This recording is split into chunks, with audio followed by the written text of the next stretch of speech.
Hello, so welcome to the 16th session of the Nāgārjuna Nāgārjuna reading group. And today we're reading chapter 23, an analysis of false conception. So as usual, I'll read from the commentary.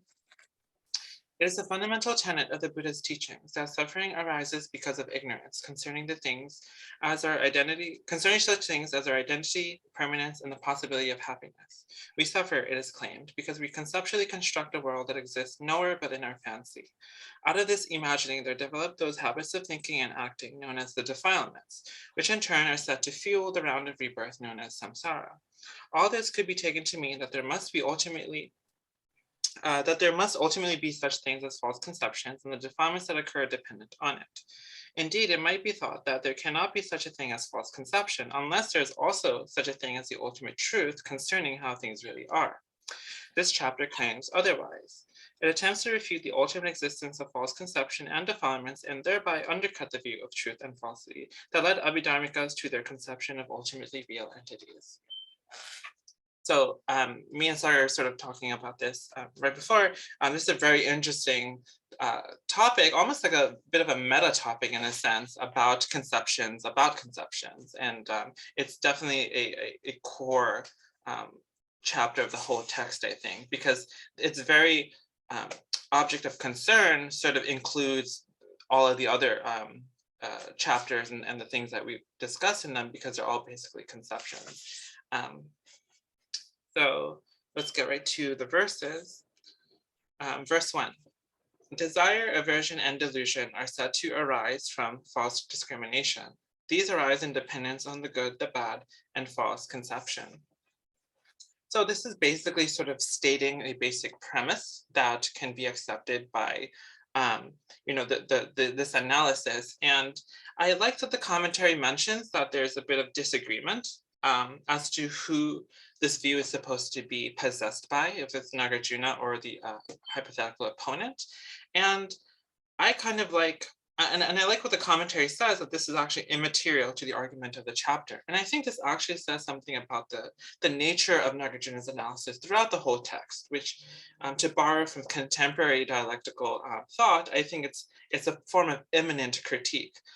So it's not necessarily in opposition against a particular kind of interlocutor, but rather it's a mode of analysis that looks into a view itself and sees how it undermines itself. So it doesn't really matter whether or not Nāgārjuna or an opponent holds this view. I think what's particularly important here is that investigating the view itself, regardless of who happens to view it. And I think this is a really important part of Nāgārjuna's method to sort of keep in mind. So a kind of almost like a chart we get here is that there are the defilements, which are the kleshas, and they arise in dependence on the three cognitive mistakes, which in turn arises in dependence on fundamental ignorance. And so these defilements are raga, desire, dvesha, aversion, and moha, delusion, which respectively are in dependence upon false conceptions about what is good, about what is bad, and just general erroneous conceptions, which again are all dependent upon fundamental ignorance or avidya. So that's sort of the basic premise now that we're working with. So verse 2. What arise in dependence on the good, the bad, and false conception, those things do not exist intrinsically. Therefore, the defilements are not ultimately real. And so this is, I think, pretty kind of straightforward. If the three cognitive mistakes of taking things to be falsely take things to be good, bad, or just generally erroneous, because these are false conceptions, they're not really real. They don't actually have any real content because they're obviously false conceptions. So if there's no real content to them, anything which is ostensibly in dependence upon them are also void, right? Because it doesn't make sense for something to be dependent on something that doesn't exist. So what we conclude here is that the defilements also do not exist. So let's see, and we'll see this sort of point actually repeat throughout this chapter in different forms too. Verse 3. Neither the existence nor the non-existence of the self is any way established. Without that establishment, how will there be the establishment of the existence or non-existence of the defilements? And this is cool because it kind of throws a really powerful quote at you, kind of out of nowhere, about the existence or non-existence of the self, which is a pattern of negation that's been called by some authors a bi-negation, which I like to keep as a form of negation in my head. So neither the self is not existent. And so one way we can approach this view that the self is non-existent is with Chandrakirti's sevenfold analysis, if either of you are aware of that. So typically this analysis is illustrated through the use of a chariot. So we analyze a chariot and its parts in various different ways, in 7 different ways.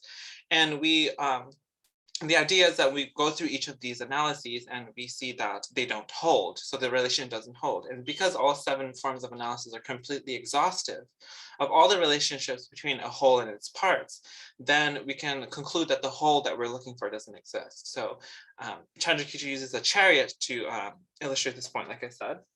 So we can analyze whether or not the chariot is other than its parts, whether it's the same as its parts, whether it possesses the parts, whether it is dependent on parts, whether the parts are dependent on it, whether it exists as a collection of all the parts assembled as an aggregate, or as the general shape of the parts. And so because the chariot cannot be found in any of these ways, we have to conclude that the chariot does not ultimately exist. Now, this also applies to the self. So this is how we can conclude one form of the bi-negation of the self, that the self does not exist. And I guess the more subtle point is the fact that the self also does not exist. And I think there's 2 different ways that you can approach it. And the commentary, I think, sort of mentions one of them. One of the ways you can approach it is that the non-existent can only be true with reference to the existent.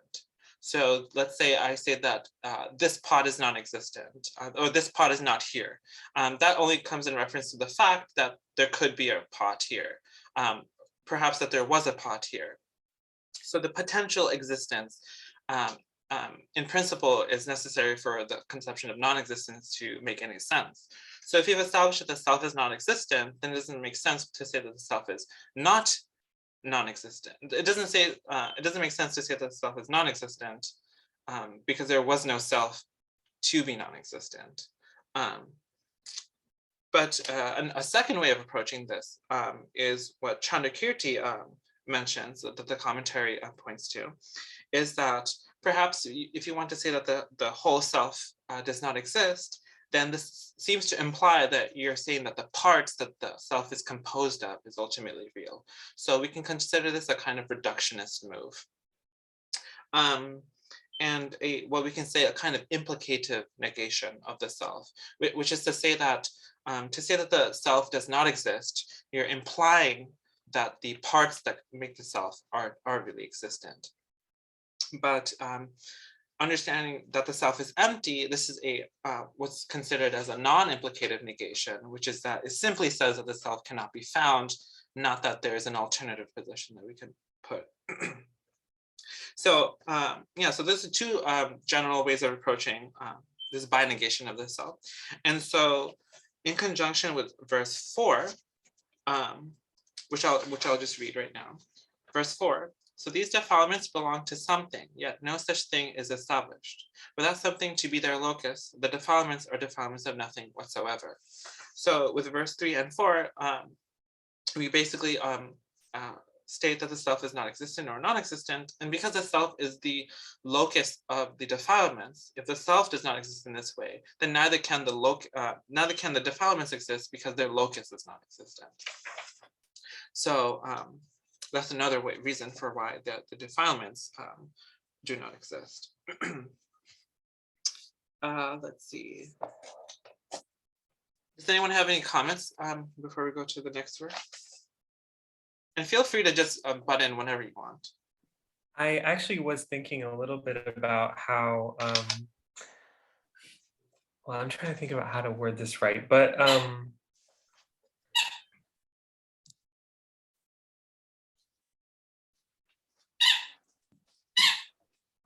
give me a second.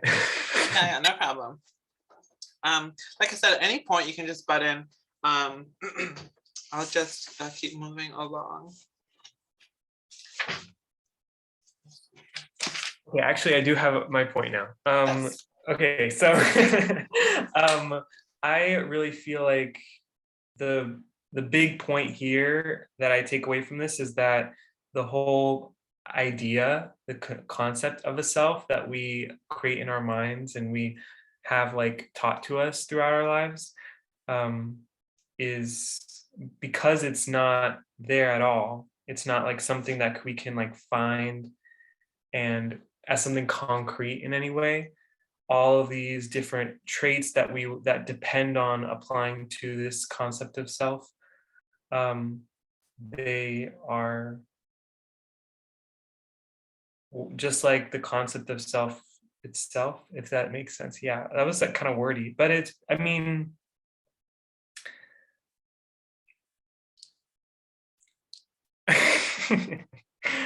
I'm not entire.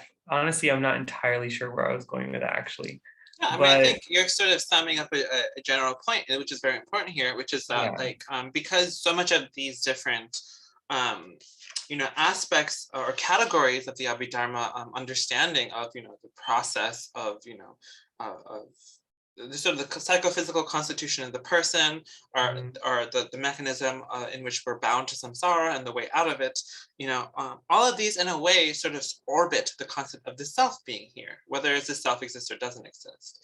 And so once we see this is empty, it calls into question the entire systematic structure that orbits around this whole concept.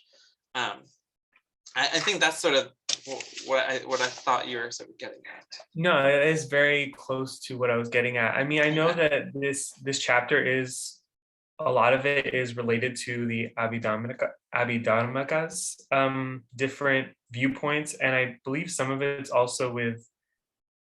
Actually, I'm not sure. I was gonna say the early Brahmins, but I'm not sure actually. I think I might have confused that with Chandrakirti's works I was reading, Mm. but um, I definitely feel like that was a large point of what I was trying to say, as well as how like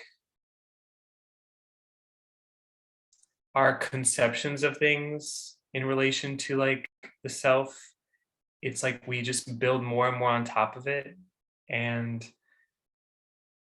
we think about how this is perfect, this is not perfect, and we create these like we differentiate all these things, but it's still all just like ideas, and we're still like causing all this mental activity. So we're still like bound in samsara since that depends on karma or action. So I feel like that's also, I think that's mentioned later on in the chapter too, but that was kind of like the point I was trying to say, but I don't think I said it very right. But what you were saying was also part of my point though. Okay, cool. Yeah, and if more, if you want to elaborate more as we continue, feel free. Thank Um, you. so verse 5. I like verses like verse 5 because they're sort of like chunky verses with like a whole bunch of stuff going on. As with the theory that the I is one's own body of skandhas, the defilements are not related to the defiled one in any of the 5 ways. As with the theory that the I is one's own body of skandhas, the defiled one is also not related to the defilements in any of the 5 ways. So as persistent listeners and group members will recall, this refers to the file-filled analysis that we've seen coming up in previous chapters, including the most immediately preceding chapter. And I'll just very briefly go over the structure of the fivefold analysis again. So the fivefold analysis consists of analyzing a relationship between X and Y. And the important thing about X and Y is that they actually have to be a kind of observable relation. They have to actually exist in a certain kind of relation. You can't just like think of two random things and try to relate that in a fivefold analysis. It truly concerns actual relations that you can sort of seemingly identify and then analyze to establish the reality of any of the parts of the pair. So the 5 different ways, or I've said before, limbs of this analysis are analyzing whether or not X and Y are identical, whether or not X and Y are distinct, whether or not X is included in Y, whether or not Y includes X, and whether or not one is in possession of the other. And the way that I like to sort of chart out how this analysis is used is that for each limb, there is a consequence of holding that limb to be true. And then there is subsequently a reason to refute that limb because of the consequence. And so I'll go through that pretty briefly. So for the limb that X and Y are identical, the consequence is that agent and object are one, essentially. And the reason to refute that is because if agent and object are one, then you can't actually distinguish the two members of the pair in the first place to make that identity relation. So it sort of undermines itself that way. The second limb, X and Y are distinct. The consequence of this is that two things are mutually independent, that they necessarily exist independently of each other. The reason to refute is that this makes the relationship between them superfluous because they already exist pretty much side by side and in a relation of mutual independence. So they sort of exist without each other. So why do they have to relate? So it begs the question as to why you're treating this relation as important in the first place. So that second limb is refuted. The third and the fourth, the relations of inclusion, whether X is in Y or Y is in X. This basically subtly presupposes that X and Y are distinct, because the relationship of inclusion can only make sense if the thing being included into the thing including are actually different. It doesn't make sense for the same thing to be in a relationship of inclusion with itself. It's sort of, that doesn't really say anything. So this relationship of inclusion presupposes the distinctiveness, which means that the consequence and refutation of the second limb actually applies to third and fourth ones. So that's pretty easy. And for the fifth one, the relation of possession, the way I find this is that when you really look at this relation of possession, it basically oscillates between assuming that X and Y are either identical or distinct.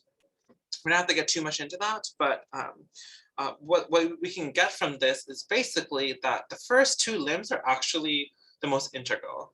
The relationship of identity and difference. The third, fourth, and fifth are basically just complex permutations of these two, which are included to be exhaustive of all the different ways in which conceptual proliferations can multiply.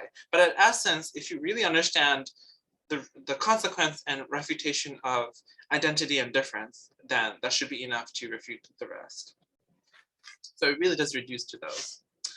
And now back to verse 5 of chapter 23. That is where we are, yeah.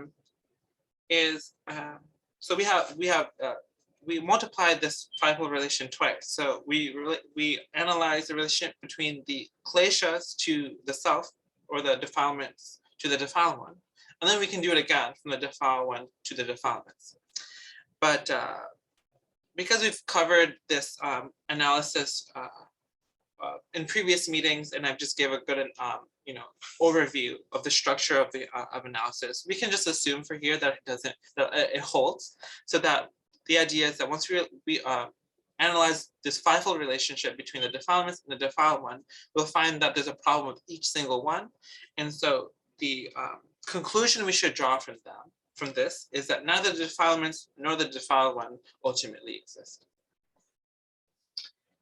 So, okay. That was enough. That was a lot. Does any of you have any comments on that, or we can just move forward? I think we can move forward. I think actually this first bit of the chapter is a little bit of a slog, and then the rest of it gets much more interesting. Definitely, yeah. It definitely sort of repeats a lot of sort of basic logical things. Okay, so verse 6. The good, the bad, and false conception do not occur intrinsically. In dependence on what good, bad, and false conception will there then be defilements? And I think this is pretty straightforward, and I can actually read from the intro. The defilements of desire, or from the commentary, the defilements of desire, aversion, and delusion, it will be recalled, are said to arise in dependence on false discrimination concerning the pleasant, the unpleasant, and false conceptions respectively. The argument that begins here will be that the defilements are not ultimately real because the factors on which they depend, the pleasant, unpleasant, and false conception, are themselves not ultimately real. And so this sort of, in many ways, reflects verse 2, I believe. Verse 7. So here we're told that this is the opponent putting forth a proposition. Concerning desire, aversion, and delusion, there is constructed 6 kinds of objects taken as real: color, sound, taste, touch, smell, and the object of inner sense, the dharmas. Yeah, so what the opponent here, or the hypothetical interlocutor here is suggesting is that because false conceptions are conceptions about real sense objects, or conceptions that are composed of real sense objects, then this must mean that the false conceptions are real because they are about something that is real. So even if the conceptions themselves are false, their being false conceptions are real because they're attached to these real objects. So our response, the dialectic response is, well, 8, there are only colors, sounds, taste, touch, smells, and objects of inner sense, similar to the city of Gandharvas, like a mirage, a dream. And so this sort of draws from a lot of analysis in the previous chapters that just points to how the objects of sense perception are illusory. They're like a mirage, so they have no true existence of their own. So the verse 9, we'll continue. How will their determination as either bad or good come to be when they, colors, etc., are like the image of an illusory person and the same as a mere reflection? So the opponents or the interlocutors attempt to ground false conceptions on ultimately real sense objects does not hold because sense objects are not ultimately real, they are merely illusory, like a mirage, like a dream, like a city of Gandharvas, like a hologram. I like this contemporary metaphor. Let's see. Verse 10 and 11 are really nice, actually. So I'll read them together. Independent of the good, there is no bad. The bad being that depending on which we conceive of the good. Therefore, good itself cannot be. Independent of the bad, there is no good. The good being that depending on which we conceive of the bad. Therefore, the bad itself cannot be. So, I think there's 2 things going on here. Not only is it saying that good and bad are relative to each other, but it's actually saying that because good and bad are purely relative to each other, neither actually ultimately exist. Because if you kind of imagine it, just as a way of visually imagining it, if to depend is for one to orbit another, if they mutually depend on each other, neither one actually can stand still for more than a moment for you to even identify it, right? So they're in this relationship of mutual dependence in which their actual reality is indeterminate. So good and bad don't ultimately exist. So you can't even say that good and bad truly exist relatively. Actually, their mutual relativity actually means that they're ultimately non-existent. And so there's a very interesting, this kind of parallels a very interesting section of Vigraha Vyavartani, where Nāgārjuna is being basically criticized by Buddhists who are like, how would there be kushala mental states, that is virtuous mental states, that are to be adopted if everything is empty? And he goes, if everything's not empty, how could anything be adopted or abandoned in the first place? Essentially making a very, actually, I guess what it more parallels is the last 2 verses of this chapter, which are, you know, how could defilements be abandoned if they are had intrinsically or had by svabhava? I mean, I think it almost does seem to relate in the sense that, like, sure, the mutual dependence of these 2 terms makes it impossible to actually, determine them in any definitive way, so they're empty. But at the same time, we have a relation. We have a relation that at least can afford us some kind of abstractive capability that we can use for at least provisional utility. And so it affords us all of the different things that the path requires of us, but never at any point do we actually have to believe that these things exists intrinsically. Let's see. So yes, verse 12 sort of concludes from this, and the good being unreal, how will desire come to be? And the bad also being unreal, how will aversion come to be? So if these conceptions of good and bad are mutually dependent and hence ultimately unreal, then the defilements which are emergent from those also cannot come to be. And so it says here just good and bad, but well, because that's what it's analyzing. But of course, at the same time, if erroneous views are also unreal, then delusion is also unreal.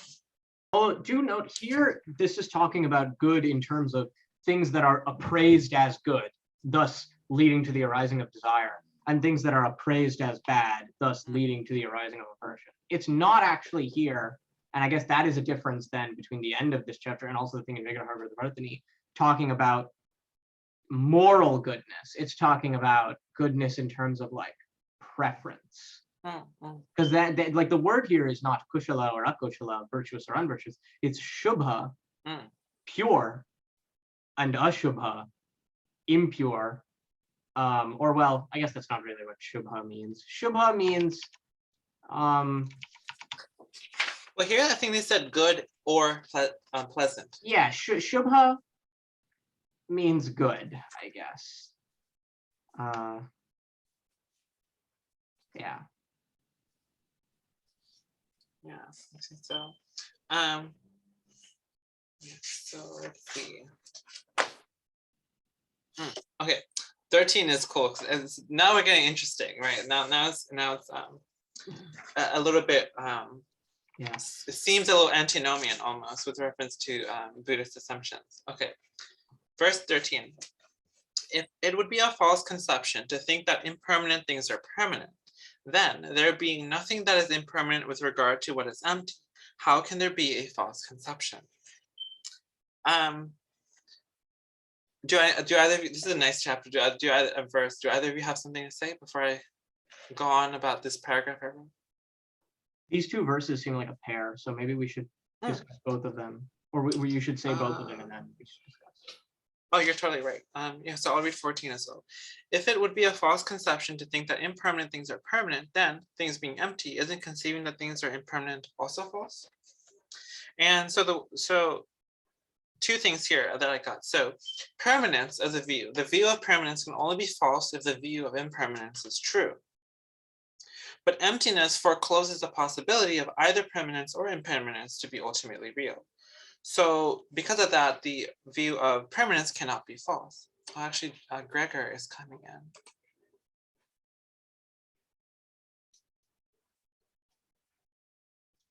When I read these two, I had the thought, why couldn't you say that they're both misconceptions? Why does it have to be that counting something as a misconception can only be true if there is a correct conception? Can't they both be misconceptions? Can't both of them be correctly classified as misconceptions? But then what is the truth that delineates them as falsities? Because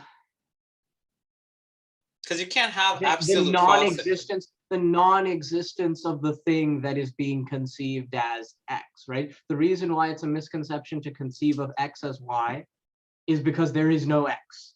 And the reason why it's a misconception to conceive of X as the opposite of Y is that there is no X. So the absence of X is the truth that underlies both of these descriptions being misconceptions. Sure, but I guess then it would have to be the case that the absence of X isn't also a misconception. If right. The absence of X is also a misconception, then the thing that has been misconceived, the thing in the first case we're saying a non-existent has been misconceived as an existent possessing property Y, or a non-existent has been misconceived as an existent possessing the property which is the opposite of Y. But now if we say, well, actually, there's not even a non-existent there, or it's not even true to say that there's a non-existent there to misconceive, and even that's a misconception, then saying a non-existent has been misconceived can't actually be true. I had a hard time following. Okay. Yeah, I'll try again. What I was saying was, why can't it be that the reason why both permanence and impermanence are why can't it be that both permanence and impermanence are misconceptions? And that the reason why they are both misconceptions is because there's no thing there to be permanent or impermanent. Mhm. And then I just thought, well, that can only be true if it is not a misconception to say there is no thing there to be impermanent or permanent. But in fact, if it's also a misconception to say there is no thing there, that is, if both existence and non-existence are misconceptions, then misconceiving anything isn't possible, because there's no basis, either a basis of an existent being misconceived through not understanding its real properties, like what the Abhidharmikas would have, or what I was just saying, a non-existent misconceived of as being existent. There's no basis for any misconception, so there are no misconceptions. But there has to be a kind of epistemic standpoint from which you know that is true, and I think that's the space of truth that delimits the falsity of whatever you're saying is false. So I feel like that's why I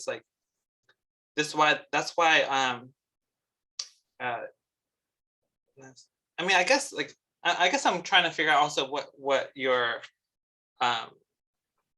concern is here, because no, I have given up my concern. Initially, initially I thought, why couldn't it just be that these are both misconceptions? Right.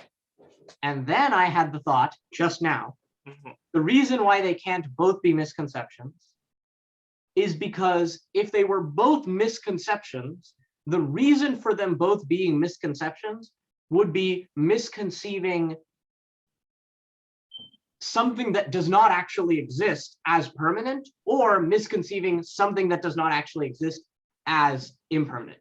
But to say of anything, it is not something that actually exists, according to the Madhyamaka, is also an extreme. And so that too would be a misconception. But a misconception whose basis is another misconception is just not real. Because if you are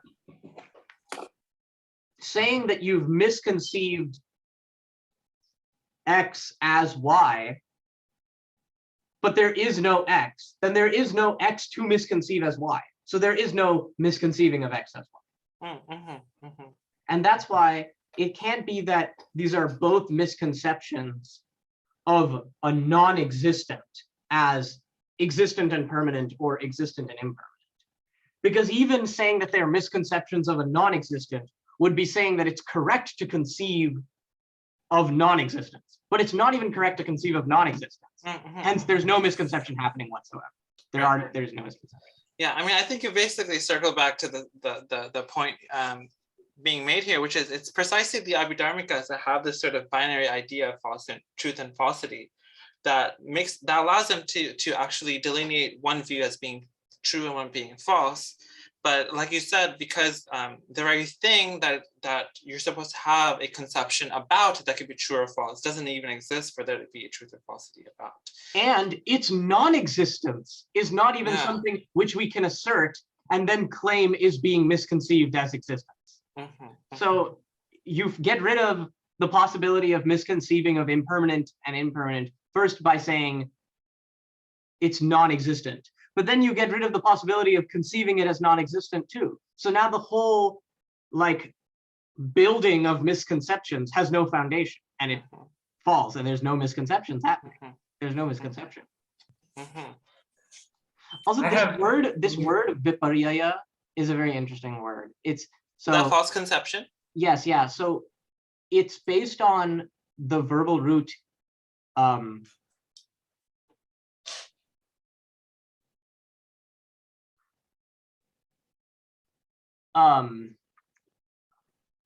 Yeah, it's based on the verbal root vipari.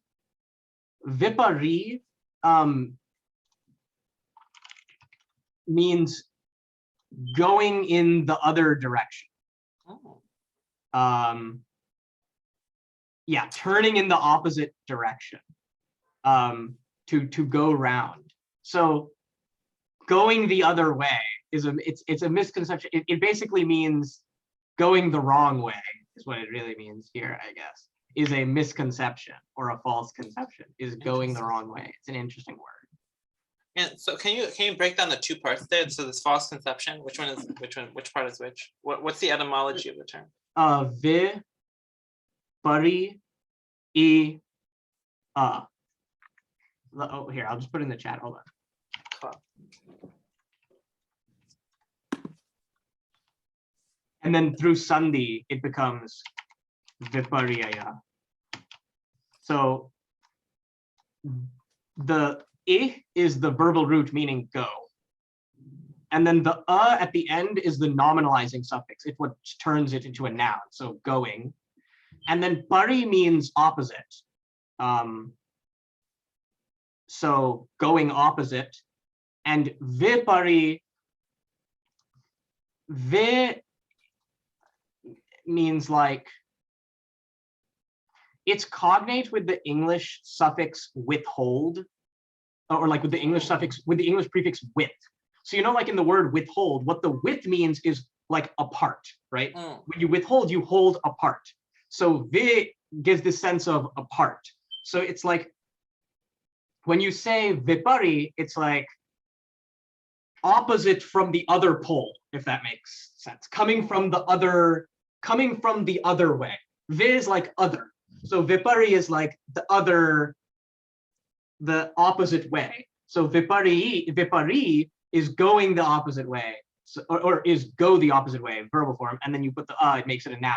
So viparyaya, going the opposite way. And that's just being translated as false conception. Well, yeah, that's what that's what it means. The literal meaning, this word viparyaya is used to mean a misconception, an error. It means an error because you're going the wrong way. Like how in English we say you're taking that the wrong way, right? We use this verb taking. Here it's the same thing. It's just using the verb going rather than taking. But going the wrong way, it's analogous to the English phrase taking the wrong way. It's just lexicalized as a whole word that means misconception, error, false conception. It's an interesting word. I like it. I like having you as a co-host because you could do stuff with this.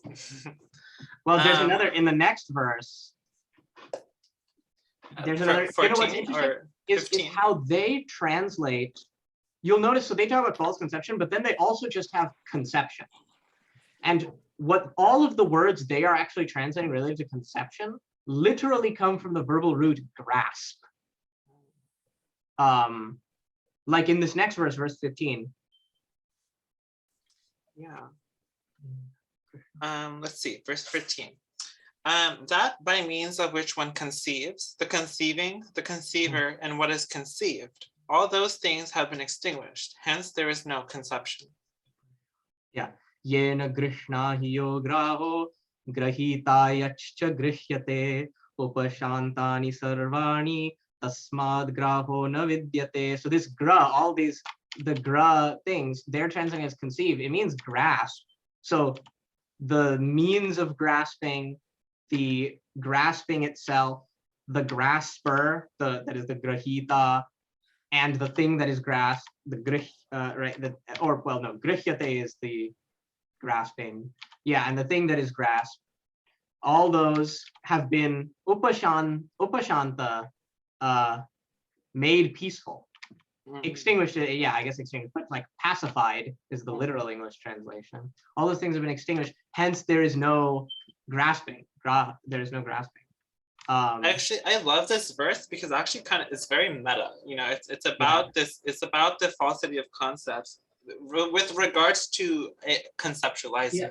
And so you know what's crazy is Nāgārjuna is often characterized as pointing out that what frees us from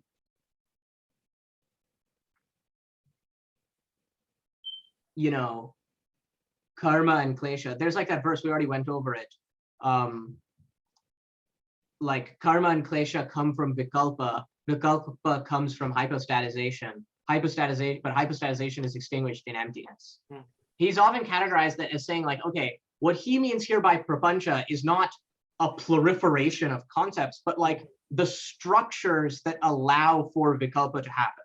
So causality, time, in the inherence relation, like something being a property of something else, relationships of in and out. These almost like the Kantian transcendental categories of yes, exactly. Yeah, he's basically like rejecting the Kantian transcendental categories, agreeing these are the preconditions for thought, and saying, but they're wrong. And thought is the basis for karma and klesha. So get rid of karma and klesha by getting rid of thought, get rid of thought by getting rid of the categories that make thought possible, by seeing that they don't actually line up with anything real.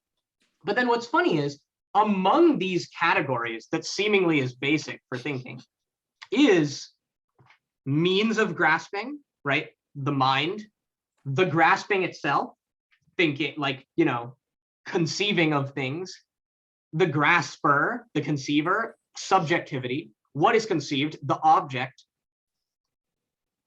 And so in a way, he's undermining what might be, if you were to just look at him at first glance, take to be his project, where his project is saying you need to have an experience of emptiness so that you can be liberated from these structures that make your vikalpa possible. You need to be liberated from prapancha. But now he's saying of one of the types of prapancha, which is grasping or conceiving, that it doesn't even exist. So what is it? If the point of emptiness is to extinguish prapancha, now it seems like he's saying prapancha, or at least this kind of prapancha, isn't even real in the first place. So what is the emptiness supposed to be extinguishing? Anyway. There's this very interesting thing that happens with, I think, the sort of direct perception of emptiness in a way where there's this like two directions and they kind of loop back together. So it's like the state is the primordial state prior to hypostatization, then the emptiness that extinguishes hypostatization, sort of just like looping back together in a way. And like and it's sort of like you're not actually going anywhere. You're sort of returning to the state prior to hypostatization by realizing that it was never there in the first place. Very paradoxical. Yeah, like your delusion is the delusion that you have a delusion. What? Which in a way actually kind of makes it seem like, and this is like kind of me playing a little bit, and so you don't have to really follow me here. It's almost saying like, it's actually worse to be a Buddhist, but that's actually good. It's like you have, because there's something about Buddhism that is almost like it increases your conceptual proliferation. So it almost makes you believe that you are deluded, which could be the biggest delusion. But you almost have to sort of go through that in order to actually realize that there is no delusion. But yeah, you have to liberate yourself from delusion to realize that you never needed to be liberated from delusion because you were never deluded. And there's no one to be deluded. Yeah, exactly. Yeah. And I think a lot of this definitely relates to how this sort of almost like necessary, it's like another ironic similar parallel is that like how the Buddha Dharma is supposed to help extinguish suffering, but arguably in the beginning of the path it increases your suffering because it makes you realize how shitty samsara actually is and how much you've been avoiding it, and so it sort of increases your urgency and your anxiety about these matters. But of course they're a necessary step to actually keep going and to actually be able to overcome them. It's kind of like, I think, how we might have various coping strategies for our traumas and for our sort of negative habitual conditions. And we fear confronting them because a confrontation seems to be more scary than just coping with them. But we actually have to go through the immense suffering of directly confronting them in order to actually get through them. And I think that's the sort of irony, I think, of the whole healing process is you kind of have to start to get a little bit more hurt to deal with your pain instead of just constantly putting bandages over it, you know. There's a thing where there's one, I think it's in the Madhyamagama and also it's in the Majjhima Nikaya. Like it's one of the middle length non-Mahayana sutras, where the Buddha says, I praise that suffering encountered on the way to the end of suffering. Yeah, that or maybe even that is the only suffering that I praise, maybe, or something like that. I would love that sutta if you can. I'll see if I can find it. Cool. Okay, I think we can keep going so that we're not here forever. Okay, 16. There being no conception, whether wrong or correct, who could have a false conception? Who could have conception that is not false? And so this is very straightforward. If conception is not real, then neither is a true or false conceiver of concepts. So since our conceptions about conceivers are just conceptions, neither the conceptions nor the conceivers of our concepts are ultimately real. And at best, they're only concepts with limited utility. Sorry, I wrote that just because it was fun to see conception over and over. Okay, verse 17 and 18. I'll read that together. Wait, John, were you going to say something? I saw you unmute yourself. Yeah, I wanted to say something earlier, actually. Yeah, we can go back if you need to say something. Okay, it was actually what we were just talking about, and it's, I mean, both 15 and 16 go together with kind of like what I was saying or what I was thinking of wanting to say. In relation to like how this is all like you had mentioned, or you both had talked about how it's kind of like paradoxical, and I really feel like obviously like at one point Nāgārjuna is talking about the conventional truths and then the ultimate truths that are, or something that's kind of trying to point to the ultimate truth. I don't think there's anything concrete being said, since the ultimate truth is not something that can really be put into words necessarily, in at least from what I found. But I also wanted to mention that everything here, I feel like it isn't really paradoxical, just because it's noting that all of these terms, all of these designations towards other things, there's nothing independent that we can like use these designations to be like something absolute like outside of just like conversation, or in terms of like pointing at something and trying to like you were mentioning, like categorize something like the Abhidhammakas. So yeah, like I was just wanting to mention about that. I don't remember exactly what I was originally going to say, but it was something along those lines about how it's not really that paradoxical, because it's just talking about how these things lack independence and therefore like they have no reality outside of their dependence on other things. And so like that's the only mode we can kind of see them through, and we can understand them only in relation to like these things that they connect with. But then again, like even those things are also not independent, so it's like conventional. I totally get what you mean. I actually have what you said made me think of something about how there are different ways of interpreting, I guess, of course, what Nāgārjuna is saying. I think broadly the two general trajectories I see is to see him as a rationalist, as rationally coherent, and others as like a mystic.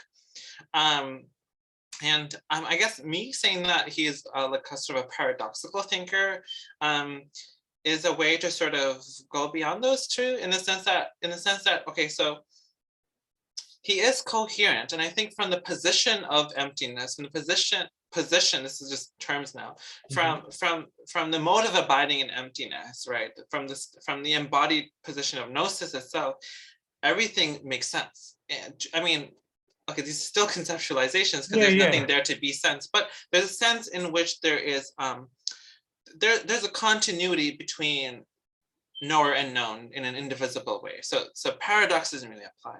But to the extent that we are articulating conversation in discursive language, and language presupposing the way in which thought and conceptualization fractures the world, within that frame of reference, I think you cannot but see him as paradoxical, because to see him as a mysticist is to think that he's referring to an ultimate real beyond language. I think that's a misunderstanding. To say that he's rationally coherent is for to say that emptiness can be said in words, that all of these words actually do say something about emptiness. I think his reason is to show how reason undermines itself, and that what reason tends to think is real is actually the opposite that's just true, that's actually true. And that's paradox. Is reason wants to think one thing, but genuine awareness understands another thing. So there's this paradox that I think for me, I think this paradoxical tension allows us to keep the mind at a kind of proper poise, to sort of orient itself into meditative equipoise. If this paradox is collapsed in either rationalism or mysticism, then you have a view that you're grasping onto. And so that energy and that tension that allows you to actually calibrate yourself into meditative equipoise, you don't have that anymore, because you've concluded on one side of the paradox or the other. I think an extreme could then to be conclude in paradox. It's like, okay, reality is paradoxical, blah. But for me, that's not ultimate truth. That's just to the extent that I'm using the deluded mind as an instrument of liberation, it has to see this in paradoxical ways, so I can kind of trick it into keep working, to defer the possibility of grasping onto one side of the conclusion or the other. Because that's where I see the paradox. It's like it's wrestling that tension between rationalism and mysticism that I see are two tendencies in Madhyamaka interpretation, at least in the West. But I do see this in Tibet too. I think they're very much, the Gelugpas are very much on the rationalist side. And the Sakyapas and Kagyus, from my experience, seem to be more on the mystical side. But I think these terms apply more so on the Westerners. I think that obviously the Tibetans are a little bit much more nuanced, and these terms can actually apply. But I think they're still in that sort of. I find that people like Longchenpa and Mipam are much more, playful with this paradox without allowing it to collapse into one or the other, and that's sort of the line. You can disagree with me, but I don't at all. Okay, this is my explanation for why I think a lot of this is paradoxical, but not in an ultimately real sense. In the way that has to make sense for the deluded mind, I think. Yeah. Thank you for sharing. Okay, because I don't think the deluded mind does not deserve a rationally coherent view of things, because it can't, Yeah, I understand. And so. But at the same time, that's just a matter of speaking, because the deluded mind doesn't even exist for it to deserve or not deserve anything. But I know what you mean. I think you made a really good point, and I completely understand where you were coming from, especially when considering how Prapancha can't really be undermined and pacified without creating a space with analysis and even sometimes conversation where it makes no sense, according to the intellect, and there's no way any view can be grasped or created. And I think even the opening verses of the Mula Madhyamaka Karika is a really good example of that. And actually we have a reflection or a refraction of the first verse in verse 20 here, but we'll get to that soon. Let's see, I think we're on verse 17, so I'll read 17 and 18 together, because they go together. False conceptions are not possible in the case of one who has already falsely conceived, nor are false conceptions possible in the case of someone who has not yet falsely conceived. False conceptions are not possible in the case of one who is presently falsely conceiving. Examine it yourself. False conceptions arise for whom? And this is another pattern that we mentioned multiple times. It's the 3 times argument, which is that the thing that we're analyzing cannot truly hold because it does not exist in the past. It cannot be found in past, present, or future versions of itself. So I guess, let me see if we can go through this very quickly. False conceptions are not possible in the case of one who has already falsely conceived. This is kind of straightforward. For someone who has already falsely conceived, it doesn't make sense to say that they then falsely conceived since they're already falsely conceived. It's superfluous. Nor are false conceptions possible in the case of someone who has not yet falsely conceived. So I think there's two ways of approaching this one, in the sense that, in a very strict sense, the one who has not yet falsely conceived strictly is the one who has not yet falsely conceived. So we cannot say that they do falsely conceive because that's outside of the nature, strictly speaking. But another way we can say it, and this is what the commentary sort of points to, is that if we say that it's possible for false conceptions to be possible in someone who has not yet falsely conceived, then that leaves open the possibility that beings whose nature it is to not falsely conceive, that it's possible for them to falsely conceive, like Buddhas. So obviously we have to reject this as a Buddhist. But I also supply this sort of the logical view for why this view doesn't hold, regardless of whether or not you hold Buddhist premises. And in 18, false conceptions are not possible in the case of one who is presently falsely conceiving. And I like the second part here that actually hasn't been introduced in previous instances of the 3 times argument, which is examine it for yourself.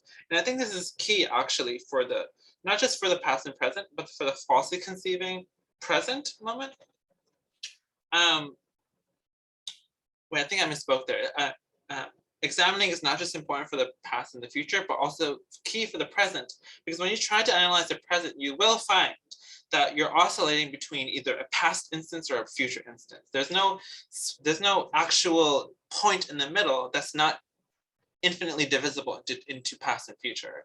So we include present conceiving because it is one of the times that the mind thinks of when it generates. So we have to be exhaustive. But in essence, it sort of ends up breaking down into one of those two. Or you do what is impermissible, is to say that there's a simultaneity of things, like Chandrakirti points out, that if you say that someone is half wrong and half right at the same time, that doesn't make any sense. Yeah, so, and this is really important, I think, to point out consistently that the Madhyamaka does not require us to break any major logical rules. We don't have to reject the law of the excluded middle and propose some other positive value independent of truth and falsity. We can still be strictly adhere to these rules and still coherently present our understanding of emptiness.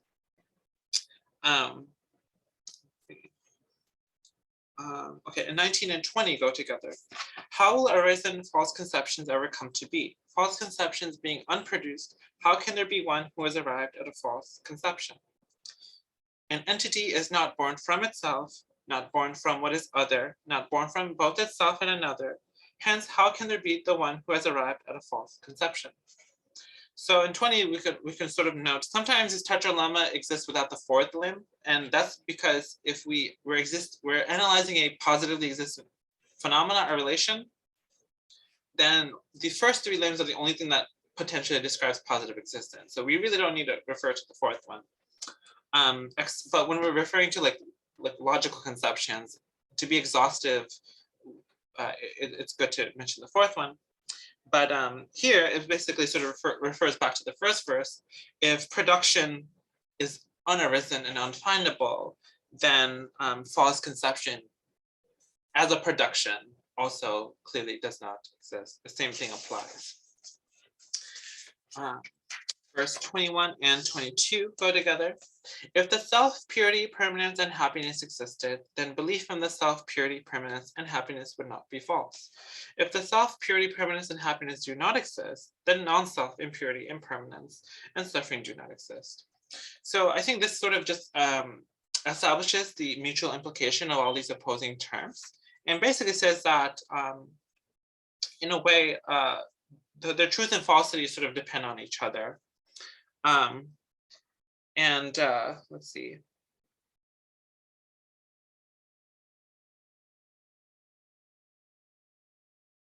actually, let me just read from the commentary because the base is succinct. What makes the belief that there is a self, for instance, erroneous, a case of false conception, is that it is not the case that there is a self. If there were a self, then this belief would not be erroneous. Its being erroneous, however, is a consequence of the fact that all things are empty. Thus, it does not follow that its being erroneous stems from its being ultimately true that there is no self.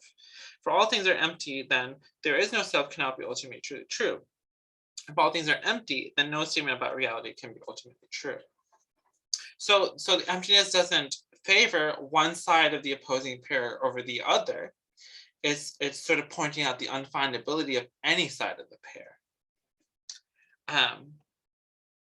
23, ignorance is ceased because of the cessation of false conceptions. Ignorance having ceased, the volitions and dispositions, and so on, the cause rebirth are ceased. I'm pretty sure volitions and dispositions here refer to the samskaras, right? Which would be traditionally the second link that follows from avidya in the 12 nidanas of dependent origination.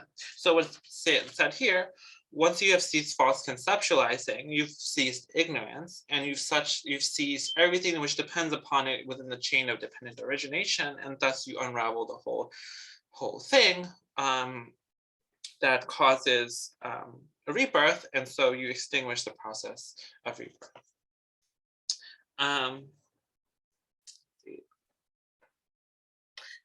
24. If someone, actually 24 and 25 go together. If someone had some defilements that were intrinsically real, how would they be abandoned? Who abandons intrinsic essence? If someone had defilements that are intrinsically unreal, how would they be abandoned? Who abandons the non-existent? This is actually pretty straightforward, I think. So if defilements were intrinsically real or non-existent, intrinsically non-existent, if they're intrinsically real, then it's in their nature to always exist. Don't need to elaborate on that too much because I think much of the previous chapters have sort of established this, is that intrinsically real existence is something that sort of demands its existence permanently. So for you to have defilements in one case and not have it in another case is to say that the nature of defilements can change. It can be present or not present, but change goes against the nature of intrinsic reality. So we can't say that defilements which are intrinsically real can be abandoned. Likewise, if we say that defilements are unreal, then there's nothing there to accept or reject, to take up or abandon. And so in the end, we come to the conclusion that false conception is empty and ultimately unreal. And why does this not destroy the path is because if and the side of two opposing pairs, the positive side that believes in self, purity, permanence, and happiness, and the other side which believes in non-self, impurity, impermanence, and suffering with regards to phenomena. If we have an innate predisposition to assume self, purity, permanence, and happiness, it is, as a matter of provisional utility and efficacy, we can actually deploy the opposite pole as a way to counteract the innate force that proposes self, purity, permanence, and happiness. So we train in non-self, recognizes things to be impure, impermanent, and suffering. But this is not to go from one side to the other. This is only to provisionally deploy it until the point in which we've ceased conceptualization entirely, regarded entirely in terms of whether it's poison or antidote, whether it's obstruction or freedom. And this is the only way to actually get to the state of freedom. So there we conclude with chapter 23. Does anyone else have any concluding thoughts before we discuss the next week?